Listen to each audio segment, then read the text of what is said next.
यह प्रश्नावली 5.1 दूसरा प्रश्न लिखा है कि समीकरणों को हल कीजिए। पहला है 5x धन 2 बराबर 17 है। दूसरा ये 5p धन 1 बराबर 24 है। ठीक है, चलिए इसको हल करते हैं। बहुत ही सरल है। हल करने का मतलब इसमें जो एक से दिया है उसका मान निकालना है और यहाँ जैसे p दिया है उसका मान निकालना है। ठीक है, तो इसको जो है एक बार लिख लेता हूँ। 5x धन 2 बराबर 17 दिया हुआ है। तो जो है इसमें हमें एक का मान चाहिए, तो एक के साथ जो 5 गुना में है वो जो है आखिर में भेजेंगे। सबसे पहले जो धन ऋण रहता है इसके साथ कोई भी अचर संख्या को पहले भेजा जाता है। ठीक है, तो यहाँ जो एक से जो है चर संख्या इसके साथ जो भी धन ऋण में रहेगा उसको पहले उस पार भेजा जाता है। तो 5x से 10 के 10 रहेगा, जो 2 है उसको पहले उस पार भेज देते हैं। ठीक है, और यहाँ पहले से 17 है और धन 2 को इस तरफ भेज दिए, तो पक्षांतर के नियम के अनुसार जो धन है वो इस पर आकर ऋण हो जाता है। ठीक है, वैसे तो आपके बुक में दोनों पक्षों में 2 को घटाने पर ऐसे भी लिख सकते हैं। ठीक है, लेकिन ये भी सरल तरीका है। 2 को इस बार भेज दो, इधर धन 2 है, इधर आकर ऋण 2 हो गया। ठीक है, तो 5x वही रहेगा, ये 17 में 2 घटा देंगे तो ये 15 हो जाएगा। ठीक है, अब देखिए हमें एक का मान चाहिए, तो इसके साथ जो 5 है उसको भी भेजना पड़ेगा इसकी तरफ। और 5 जो फिलहाल अभी कुछ भी निशान नहीं दिख रहा है दोनों के बीच में, 1 और 5 के बीच में, तो गुना का निशान रहता है। तो 5 जो है इधर गुना में इधर भेजेंगे 15 की तरफ, तो जो गुना है वो जो इधर आकर भाग में बदल जाता है। ठीक है, तो 1 बराबर क्या हो जाएगा, 15 को 5 से भाग करेंगे तो 3 आ जाएगा। ठीक है, और यही इसका आंसर है। बहुत ही सरल है। ठीक है, इसी प्रकार इस दूसरा को भी हल कर लेते हैं। लिखा है कि 5p + 1 = 24 है। ठीक है, तो हमें 5p का मान चाहिए, तो 5p का नहीं, सिर्फ p का मान चाहिए। तो 5p को पहले लिख देंगे। जैसे इसमें जो है +2 को इस बार भेजे थे, यानी कि जो भी धन ऋण में रहता है अकेले में उसको जो पहले भेज दिया जाता है। तो इसी भी यहाँ पर एक जो है अकेला है, इसको इसके तरफ भेज देंगे। इधर जो है 24 है और एक को इस बार लेंगे तो वो ऋण 1 हो जाएगा। ठीक है, तो देखेंगे इसको और हल करते हैं, तो 24 में घटाएंगे तो 23 हो गया। ठीक है, अब हमें p का मान चाहिए, तो 5 को भी भेजना पड़ेगा। जैसे इधर 5 जो है गुना में था 1 के साथ, वैसे यहाँ भी 5 जो है गुना में है, तो इस बार भेजेंगे गुना वाले को, तो वो जो है भाग में आ जाता है। ठीक है, ऐसे, और ये तो इससे कटेगा नहीं, भाग नहीं जाएगा, तो आप जो है इसी को आंसर मान सकते हैं। ठीक है, इस तरह से बनाया जाता है। बहुत ही सरल है, इसको आप नोट करना चाहे तो नोट कर सकते हैं, और मैं इसको मिटा के चलिए अगला प्रश्न लिख लेता हूँ। ठीक है, आप इसका स्क्रीनशॉट लेना चाहे तो स्क्रीनशॉट भी ले सकते हैं। ठीक है, तो इसका जो है तीसरा चौथा प्रश्न भी हमने लिख लिया। देखिए 4x + 8x है। ठीक है, इक्वल टू ये जो है 17x - 9 - 1 है। ठीक है, तो जो है इसमें भी हमें x का मान निकालना है। 4x धन 8x बराबर 17x ऋण 9 ऋण 1 है। चौथा में ऋण 7 धन 3t ऋण 9t बराबर 12t ऋण 5 है। ठीक है, तो यहाँ जो है हमें t का मान निकालना होगा। इसको हल करेंगे तो, क्योंकि ये जो है इसी का समीकरण है t वाला, और यहाँ जो है x का मान निकालना होगा क्योंकि ये जो है x का समीकरण है।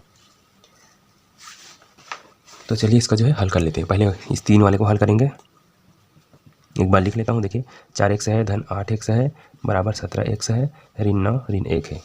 तो ऐसा किया जाता है, सबसे पहले जो x वाले है उसको एक तरफ लिख लेते हैं और जो बिना x वाले है उसको एक तरफ लिख लेना चाहिए। ठीक है, तो क्या करें जाए, इस 17 की तरफ इस दोनों को ला लेते हैं क्या। एक बार इसको जो है जोड़ लेता हूँ। यहाँ जो है 4x है, यहाँ 8x है, दोनों जो है बराबर लेवल का है तो दोनों आपस में जुड़ सकते हैं। ठीक है, तो यहाँ पर 1 से जो है 4 बार है, यहाँ 8 बार है, दोनों को जोड़ेंगे तो जो है 12 बार हो जाएगा। ठीक है, तो 12 x से लिख सकते हैं। यहाँ जो है 17 x है और ये जो है दोनों ऋण में है। ठीक है, तो जब भी ऐसी ऋण में रहता है संख्या तो आपस में जुड़ जाता है। ऋण 9 और ऋण 1 जुड़कर ऋण 10 हो जाएगा। ठीक है, ऐसे चिन्ह बड़े का लगाता है, 9 जो है बड़ा है वही ऋण है। ठीक है, दोनों ऋण है तो ऋण का चिन्ह ही लगेगा।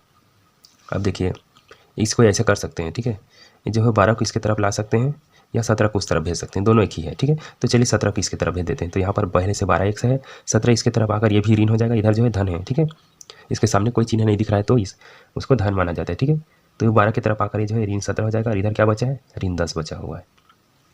देखिए इसको हल करेंगे तो 12 में 17 घटाएंगे, यानी कि उल्टा घटा देते हैं। 17 में 12 घटाओगे तो 5 ही आएगा। ठीक है, 5x कौन बड़ा है, 17 बड़ा है तो 17 का चिन्ह लगेगा ऐसे ऋण, और यहाँ जो है ऋण 10 पहले से पड़ा हुआ है।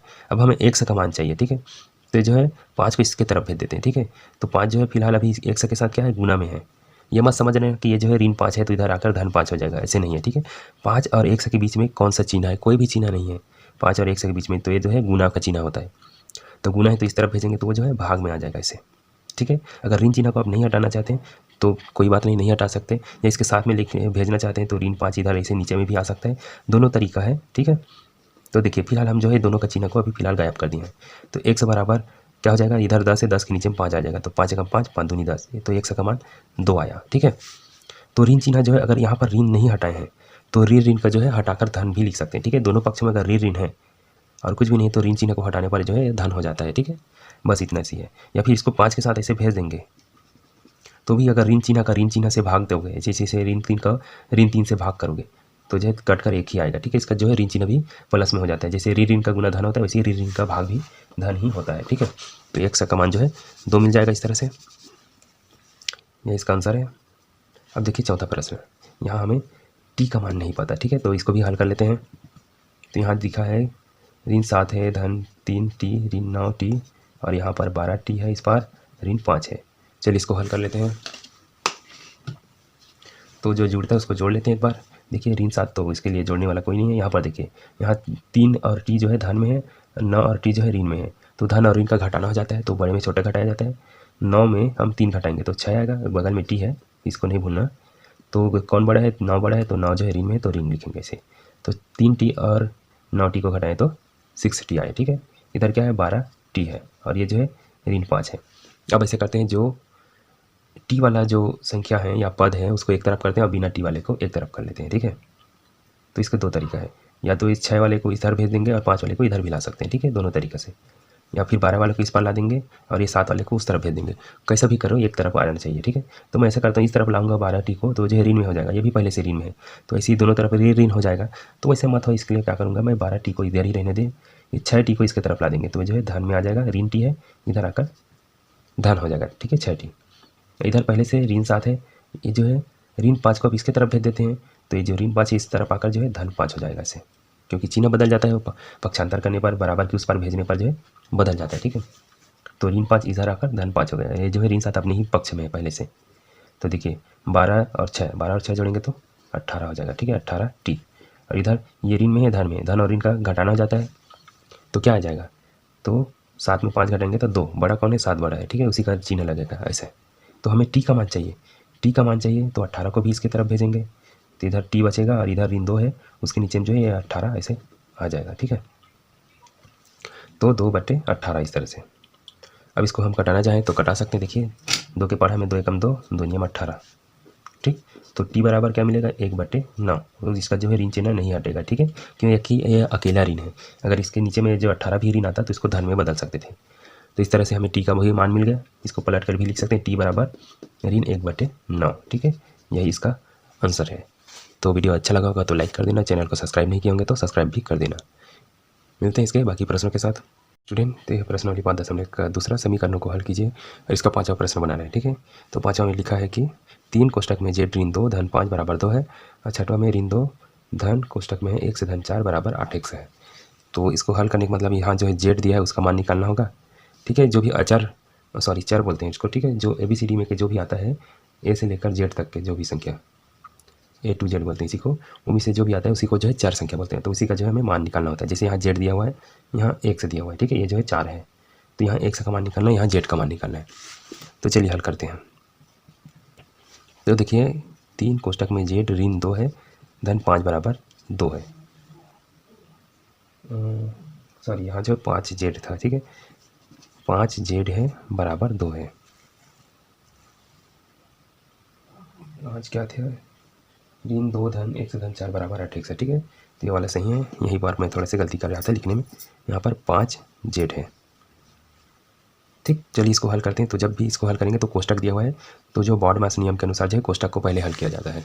ठीक है, तो यहाँ कोष्टक वो है तो कोष्टक को पहले हल करेंगे, तो 3 का गुना जेड से हो जाएगा, तो 3 जेड हो जाएगा। ठीक है, 3 का गुना जेड से 3 जेड। अब जो है 3 का गुना 2 से, तो 3 दूनी 6, लेकिन ऋण चिन्ह है तो ऋण हो जाएगा, और यहाँ कोई गुना करने वाला नहीं, उसको जस के तस लिख देंगे 2। ठीक है, 5 जेड है ये। अब देखिए जेड और जेड दोनों जो है धन में है। ठीक है, 3 भी इसके सामने कोई चिन्ह नहीं है तो धन में होता है, और ये जो है धन में पहले से है। ठीक है, तो यहाँ पर 5 बार जेड है, यहाँ 3 बार है, तो कुल मिला के दोनों जुड़ेगा तो 8 बार ऐसे जेड हो जाएगा। ठीक है, और ये जो है ऋण 6, इधर क्या है 2 हुए। ठीक है, तो हमें जेड का मान चाहिए, तो धीरे धीरे करके इसको उस पार भेजना है, इसके जो भी इसके साथ है, तो 8 जेड पहले रहेगा ही। ये जो है ऋण 6 है उसको इस तरफ भेजते हैं 2 की तरफ, तो जो है 2 पहले से और ऋण 6 इधर आकर धन 6 हो जाएगा ऐसे। तो ये दोनों जो जुड़ जाएगा, दोनों धन में, तो 8 हो जाएगा। इधर क्या है 8 जेड पर है। ठीक है, तो हमें जेड का मान चाहिए, तो 8 को भी भेजना पड़ेगा, तो जेड बराबर क्या हो जाएगा 8 जो है जेड के साथ गुना में है, कोई भी निशान नहीं दिख रहा है दोनों के बीच में, तो गुना रहता है, इसके तरफ भेजेंगे तो ये 8 जो है भाग में आ जाएगा ऐसे। तो 8 से 8 को भाग करेंगे तो एक ही बार में आएगा, तो इसका जो है जेड का आंसर आएगा 1। ठीक है, तो यही इसका आंसर है, लिखना चाहे तो लिख सकते हैं। ठीक है, बहुत ही सरल है। अब इसी तरह से इस वाले को हल करते हैं। तो यहाँ ऋण 2 धन 1 से धन 4 है बराबर 8x है। ठीक है, तो इसका जो है कोष्टक में तो दिया है, लेकिन कोष्टक के अंदर करने के लिए कुछ भी नहीं है। ठीक है, तो कोई भी कोष्टक को हटा देते हैं। ऋण 2 धन x धन 4 बराबर 8x। अब देखिए ये जो है x जो है अकेला, इसके साथ कोई भी जुड़ने घटने वाला नहीं है, तो इसको रहने दीजिए। ये जो है ऋण 2 है और ये जो है धन 4 है। धन और ऋण जो है आपस में घट जाता है, तो 4 में 2 घटाएंगे तो सिर्फ 2 बचेगा, और बड़ा जो है 4 है, ठीक है, तो इसी का चिन्ह लगेगा धन का, इधर 8x है, ठीक है। तो हमें x वाले को एक तरफ रखना होगा, तो इधर पहले से बड़ा 8 है, ठीक है, मतलब 8x है, तो ये जो 4 जो है इसके तरफ भेज देते हैं। इधर जो है 4 2 के साथ धन में है, ठीक है, तो इस बार भेजेंगे तो ऋण में आ जाएगा।